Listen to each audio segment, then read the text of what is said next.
সাদাপাথর লুটকাণ্ডে প্রশাসনের ভিতর শুরু হয়েছে অস্থিরতা। বদলি আর শাস্তির ভয়ে অনেক কর্মকর্তা এখন আতঙ্কে দিন কাটাচ্ছেন। ইতিমধ্যে পদ থেকে সরিয়ে দেওয়া হয়েছে সিলেটের জেলা প্রশাসক মোহাম্মদ শের মাহবুব মুরাদ এবং কোম্পানীগঞ্জ উপজেলার নির্বাহী কর্মকর্তা আজিজুন নাহারকে। শুধু তারা নন, দুদকের অনুসন্ধান প্রতিবেদনের নাম এসেছে আরও অনেক শীর্ষ কর্মকর্তার। অভিযোগ উঠেছে সিলেটের বিভাগীয় কমিশনার, পুলিশ সুপার, কোম্পানীগঞ্জের 4 জন সাবেক ইউএনও, থানার ওসি, খনিজ সম্পদ উন্নয়ন ব্যুরো এবং বিজিবির সদস্যরা এই লুটপাটের সঙ্গে প্রত্যক্ষ ও পরোক্ষভাবে জড়িত ছিলেন। প্রতিবেদনে বলা হয়, প্রশাসন, আইনশৃঙ্খলা বাহিনীর নীরব ভূমিকা এবং অসাধু যোগসাজশের কারণেই রাষ্ট্রীয় সম্পদ কয়েকশো কোটি টাকার পাথর আত্মসাৎ করা হয়েছে। দুদকের প্রতিবেদনে 4টি রাজনৈতিক দল সহ 42 জনের নাম উঠে এসেছে। তাদের মধ্যে আছেন বিএনপি, আওয়ামী লীগ, জামাতে ইসলামী ও এনসিপির নেতা। পাশাপাশি নাম রয়েছে কয়েকজন ব্যবসায়ী ও মাদ্রাসা শিক্ষকের।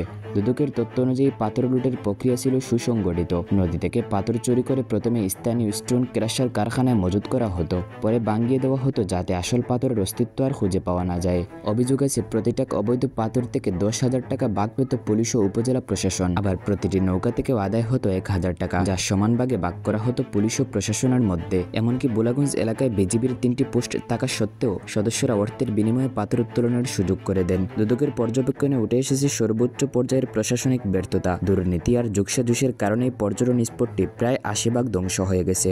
নদী ও পাহাড়ি এলাকা ভরে গেছে অসংখ্য গর্ত আর বালুচরে।